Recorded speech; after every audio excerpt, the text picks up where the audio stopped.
ብሎክ ነው ማጠጣችሁ ማለት ነው። እንደገና ደግሞ እንደዚህ የምትሉትን ደግሞ በሙሊት ነው የምትደረጉ። ተጠንቀቁ። እና ይሄንን ነው እኔ ነኝ ብሎክ ማደርጋችሁ ማለት ነው። ለሰው ጋር እንዳትሄዱ። ሃይሚና ወደ ገደበ ነገር ልግባ። ሃይሚና ብሩኬ ተረጋጉ፣ ተከን በሉ። ተከን ብትሉ ነው የሚሻለው። በተረጋጋ መንፈስ ሁለታችሁም የምትዋደዱ የምትፋቀሩ ሰዎች ናቸው። ስለዚህ ማረጋጋት ያስፈልጋል። አንዱ ዝቅ ሲል አንዱ ፓወር መሆን የለበትም። ሁለታችሁም ተረጋግታችሁ የምታደርጉትን ወደ ኋላ ተመለሱና ወደ ራሳችሁ ተመለሱና ራሳችሁን ተመልከቱ። ወዴት ነው እየተጓዝነ ያለ ነው? እንዴት ነው ህይወታችን? ምን ላይ ናት? የሆነች ዳገት ልትሻገር ነው። ዳገት ላይ ሁለት ድልድይ ልሻገር ወይስ አልሻገር የምትል ድልድይ ላይ ነው ወይም ተሻግረን ይህንን ነገር እናልፋለን? እንዴት ነው? የትኛው የኔ ነገር ብላችሁ ማሰብ አለባችሁ ሁለታችሁ ማለት ነው።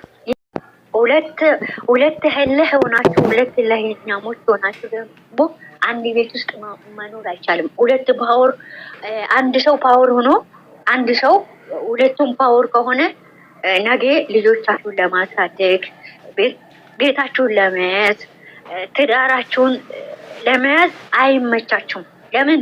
ልጆቻችሁን ነገ ናውጣ ናይ ውጪ ለምን የማይደረግ ነገር ነው። አንቺ ውጪ እኔ ልውጣ፣ እኔ ልቀመጥ፣ አንቺ ውጪ የማይባል ንግግር ነው ሁለታቸውም ጋር ማለት ነው። ሁለታቸውም ጥፋተኞች ናቸው ብዬ ማመንበት። አንተ ውጣ፣ አንቺ ውጪ፣ እኔ አልወጣም፣ እኔ ልቀመጥ። ሁለታቸውም የት ነው የምትወጡ? ከቤታችሁ አርፋችሁ። እኔም ለምንድን ነው ከቤቱ ውጣ ምለው? አንተ ብሩኬም ደግሞ ለምንድን ነው ከቤቷ ውጭ አምላት ብላችሁ ተረጋግታችሁ ነገራቶችን ሁለታቸውም በምትሄዱበት መንገድ መስመር ትክክል አይደለም። ህይወት እንደዚህ ናት፣ እንደዚህ ነው። ስለዚህ ወደ ህይወታችሁ የሚመጣውን ነገር እናንተ አንድ ላይ ሆናችሁ ነው መጋፈጥ ያለባችሁ። ሌላ ወገንን አስገብታችሁ ሌላ ወገን ነገሩን ለማካጋል ነገሩን እናውቃለን። ያስተምራል ቪዲዮ የሰው ልጅ በምንድን ነው እኔ ሴት ሆኜ በሃይሚ ቦታ ቢሆን ህይወቴ በምንድን ነው የሚፈርሰው? እንዴት ነው የሚፈርሰው? በብሩኬም ዙሪያም ስትይው ወንድ ልጅ እንዴት ነው በምን ዙሪያን እንዴት አድርጎ ነው ትዳር የሰው ህይወት ፍቅረኞች ሆኖ የሚፈርሰው የትኛ ነው ብለን ከተመለከትነው በቀላሉ የሰው ልጅ በቀላሉ ነው የሚለያየው። በቀላሉ ማለት ነው በትንጥዬ ነገር። በተለይ ሶስተኛ ወገን እነዚህ ልጆች ሶስተኛ ወገን ሲመጡባቸው እሳተ መለኮት ነው የሚሆኑት ሁለቱም ማለት ነው። እሳተ መለኮት ማለት በጣም ከኦቨር በላይ ጠባያቸውን ስታውቁ አንዳቸው ከአንዳቸው እኛ በስሱም ቢሆን የእናንተን ጠባይ እናውቃለን። እናንተ ደግሞ እርስ በራሳችሁ ለእናንተ ጠባይ እንኳን ሌላ ቀርቶ ሌላ ነገር ጠባይ ምግብ ራሱ ለማይስማማ ይሄ ምግብ አይወድም፣ ሃይሚ እቺ ምግብ አትወድም፣ ብሩኬ ይሄ ምግብ አይስማማለትም ብላችሁ እርስ በራሳችሁ የምትተዋወቁ ሰዎች ናቸው። ስለዚህ እሱ የሚፈልጉ ነገር እሷ የማትፈልገው ነገር ባታደርጉ ህይወታችሁ ላይ ሰው ሌላ ወገን ይሄ ነገር እንዴት ነው? የፈለገ ወንድሙ ይሁን የፈለገ እህቱ ይሁን የፈለገችው ወንድሟ ይሁን እህቷ ትሁን ህይወታችሁ ላይ እንደዚህ አይነት ችግር ሲፈጠር ማንኛውም ሰው ማስገባት ማንኛውም ሰው እስከምትረጋጉ እናንተ ሰው ለሰው ሰው የሚያስፈልጋችሁ ለእናንተ ሰው አያስፈልግም አይደለም። ሰው እናንተ የሚያስፈልጋችሁ እናንተ መጀመሪያ ሰላም ሆናችሁ እናንተ መጀመሪያ አንድ ሆናችሁ እናንተ ስትፈቃቀሩ እናንተ አንድ ሆናችሁ ስትኖሩ ነው ሰው የሚያስፈልጋችሁ። ስትጣሉ ግን አያስፈልግም መሀላችሁ ሰው ማለት ነው። ለምን? ያ ነገሩን ያጋግላል። አንዱ መጥቶ በስነ ስርዓት ማውራት አይችልም። አንዱን አንቺ ተረጋጊ ይላል፣ አንዱ አንተ ተረጋጊ ይላል። በዛኛው ላይ ደግሞ አንዱን ወገን ማግኖም ይመጣል። አንዱ ወገን እሷ እንደዚህ ናት እሱ እንደዚህ ነው የሚል ስለሚመጣ እናንተ መሀል ጸብ ሲፈጠር ሰው አያስፈልግም። እናንተ እርስ በራሳችሁ ተረጋግታችሁ የምትተራረሙ ሰዎች ናቸው። መሀላችሁ ላይ ማንኛውም ሰው ጸብ ስትፈጥሩ ማንኛውም ሰው እንዳይገባ ነው የምፈልገው እኔ ማለት ነው። ለምን ያጋግላል? አንቺ እኮ እንደዚሁ ነው፣ እሱ እኮ እንደዛ ነው። አንተ ታገሳት እሷ ለምን አንተ ታገዛት ስትባል እኔ ምንድን ነኝ ይላል። አንቺ ታገዢ ስትባል እኔ ምንድን ነኝ? ለምንድን ነው እሱን የምታገሰው? አያችሁ፣ ይሄ ነው ክፍተት የሚፈጥረው። እሱ ይሄድ በቃ እሱ ምንም አይጠቅምሽም ይሄድ፣ እሷ ትሄድ የሚል ደግሞ እኔ ለምን እንደዚህ ይባላለሁ? እኔስ ክብሬ ለምን ይነካል? ምን ስሜት አለ? ግን እርስ በራሳችሁ ብትነካከሱ ብትፈላለጡ ምንም ችግር አይፈጥርም። እናንተ መሀል ውስጥ ምንም ነገር አያስፈልግም። እርስ በራሳችሁ ቀስ ብላችሁ ተነጋግራችሁ ነገራቶችን መፍታት ትችላላችሁ።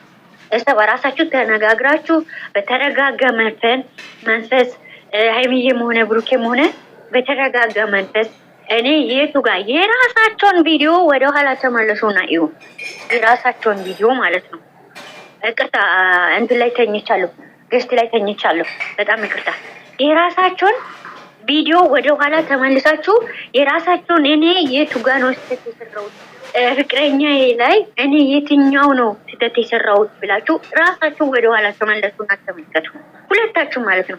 ቪዲዮአችሁ ምስክር አለ። ማን ነው ጥፋተኛ? ማን ነው? እንዴት አድርጌ ነው ከአከሌ ጋር መኖር ከፍቅረኛዬ ጋር መኖር የምችለው? እኔስ ምን አጥፌ ነው? ማንም ሰው እናንተ ጋር አያስፈልግም። ጸቡ ላይ ይሄንን ነው የምለው። ለምን ሰው ያስፈልጋቸዋል? ሰው አከሌ ማስታረቅ አለበት፣ አከሌ መሀል መግባት አለበት። እንደዚህ አይነት ነገር ኮሜንት ማትጽፉ፣ እንደዚህ አይነት ነገር አዲያም አትስጡ። እንደዚህ ሰው ወንድ ነኝ ብሎ ነገ የሚመጣ ከሆነ ነገራቶች እየተሰፋፋ ነው የሚሄደው። ስለዚህ ሁለቱም በመሀላችሁ ልጆቹን ልቀቁ። እዛ የምትሄዱትም አስታራቂ መሆኗ የምትሄዱ አንተም ትክክል ነው እሷም ትክክል የምትሉትን ልጆቹን ልቀቁና የራሳቸውን እናንተ ሲታረቁ ሰው በእናንተ ዙሪያ ላይ የሚያስፈልገው እናንተ ፍቅር ሆናችሁ እናንተ እንትን ስትሆኑ ነው። በሁሉንም ነገር ሰው ያስፈልጋል የሰው ልጅ። ጸብ ላይ ግን አስታራቂ ካልሆነ ችሎ ሰውን ማስታረቅ ካልቻለ በጭራሽ አያስፈልጋቸው። ይሄንን ነው ውሳኔ። ችሎ አስታራቂ አንዱን ሰው አረጋግቶ አንዱ መጥቶ አንዱን ወግኖ አንዱን የሚያጋጋል ከሆነ ምን ሆኖ ጥቅሙ?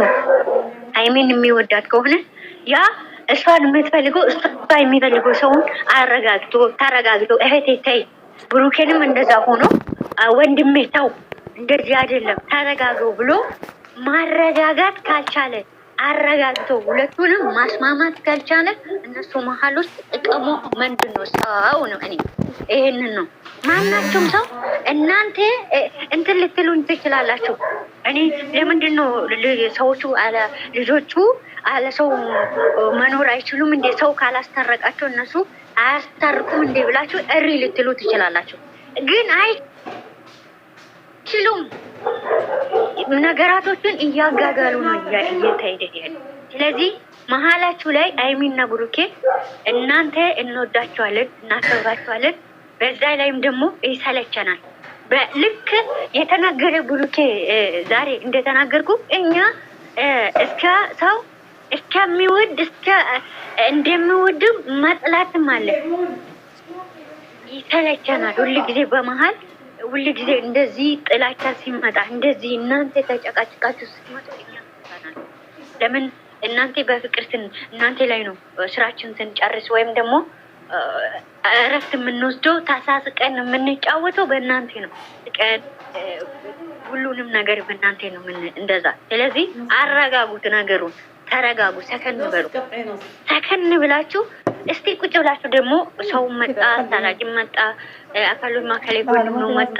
ያ ሳይሆን ደግሞ እናንተ ሁለታችሁ እስቲ ቀስ ብላችሁ ተረጋግታችሁ ነገራቶችን ለመፍታት ሞክሩ። ማትወረውሩ ቃላቶቹን አስተካክሉ። ስትነጋገሩ ደግሞ ብዙ ህጻናቶች አሉ። ይሄንን ጥንቃቄ አድርጉ። አስተማሪ ከጮኸ ተማሪ ከጮኸ የትኛው ነው አስተማሪው? የትኛው ነው ፊደሉ የሚያዘው? እናንተም ትጮዋላችሁ። ያም ይጮዋል፣ ያም ይጮዋል። የትኛው ነው መማር የምንችለው? ስለዚህ ብዙ ህጻናቶች አሉ፣ ብዙ ከእናንተ ብዙ ነገራቶች፣ ብዙ እናቶች ለልጆቻቸው ሼር አድርጎ ለልጆቻቸው ቁጭ ብሎ በቴሌቪዥን እናንተን የሚያሳዩ ብዙ ሰዎች አሉ። የምትጠቀሙትን ቃላት ሚዲያ ላይ ለእናንተም ነገ ትክክል አይደለም፣ ለልጆቻቸውም ትክክል አይደለም። እናንተ ነገ ልጆቻችሁን ዛሬ ምንም ላይ መስላችሁ ይችላሉ። እኔ ልጄን አስረዳለሁ፣ እኔ ልጄን ምን አይነት ዩቱብ እንደምሰራ እንዴት እንደምሰራ የኔን ስራ ልጄን ማስረዳት ይችላለሁ የምትሉ ያ ለበት ነው። አይሆንም፣ አይቀበሉም። ነገ ሰው የያዘ ሪል ነገር አድርጋችሁ እንደ ሁሉንም ነገር ሪል አድርጋችሁ ስለምትሰሩ ህዝቡን በዛ ነው። ጎረቤት አለ፣ ስንት ምቀኛ አለ፣ ሁሉም ዘመድ አይደለም። ስለዚህ ጥንቃቄ አድርጉ። የምትናገሩትን የምትወረውሩትን ቃል የሰውን አጥንት አትበረው። በእናታችሁ በፈጠራችሁ እና መሀላችሁ ደግሞ እመቤቴ ቅድስት ድንግል ማርያም ትግባ። በጣም አበዛውባችሁ። በጣም ይቅርታ ልጆች፣ ወዳችኋለሁ፣ አከብራችኋለሁ። በጣም ይቅርታ ጠይቃለሁ። ዝቅ ብዬ ቀጥሉ። ወዳችኋለሁ። በዚህ ሰሞን ብዙ ስላልወራው ነው አጠራቅሜ ነው ወዳችኋለሁ። ቀጥሉ። ኦብስዬ የሁላችንም ሀሳብ ነው ጠቅልለሽ የተናገርሽው። አላበዛሽ